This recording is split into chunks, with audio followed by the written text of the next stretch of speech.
I tested the Tesla electric SUV produced by Ford, and Volkswagen. That's why I bought Mach-E instead of T. More people are buying electric cars than ever. They still account for a puny 3% of vehicle sales in this, but the number of battery-powered options on the market is multiplying rapidly. You don't have to buy a pricey Tesla to get a roomy SUV that doesn't spit out earth-warming emissions. And longtime players like Volkswagen and Ford are diving into the fray with their own battery-powered family haulers.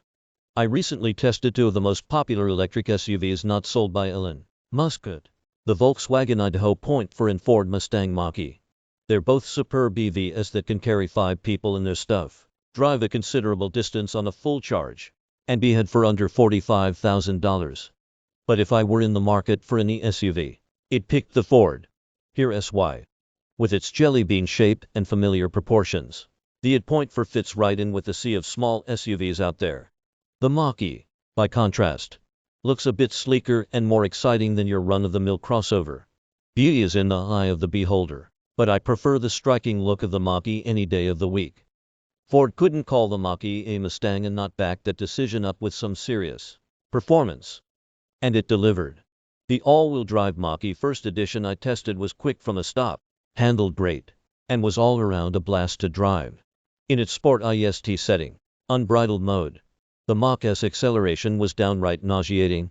The ID.4, even the 250 horsepower Pro S-Odd model I drove, is considerably tamer. It's quick enough to have some fun or execute a quick highway merge, but it isn't as agile and won't quite get your heart racing like the Mach-E can. Ford quotes a 0 to 60 mph time of 4.8 seconds for most extended range. All-wheel drive Mach-Es. Volkswagen claims as little as 5.7 seconds for the ID.4.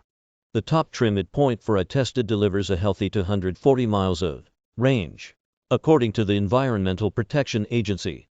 And the SUV can travel an even more respectable 260 miles if you forego all-wheel drive. Thanks to its larger battery, the Mach-E offers up to 314 miles of range. The ID.4 would probably suffice for most trips I take, but an extra 50 miles would go a long way toward combating range anxiety. However, when you compare the cheapest models, the ID.4 wins out on both price and range, offering 260 miles for around $40,000.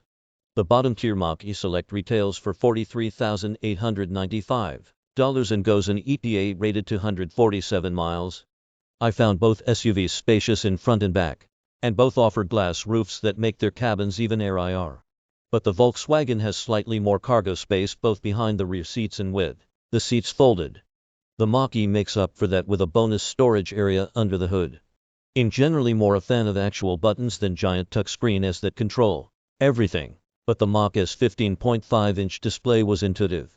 The ID.4's display wasn't bad either, but its reliance on touch-sensitive buttons, kind ones you tap rather than push, made things cumbersome.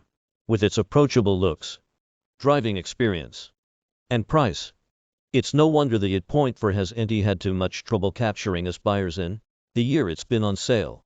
But if you're looking for an EV that's quicker, makes more of a statement, and offers more range to boot, the Mach-E is a clear choice.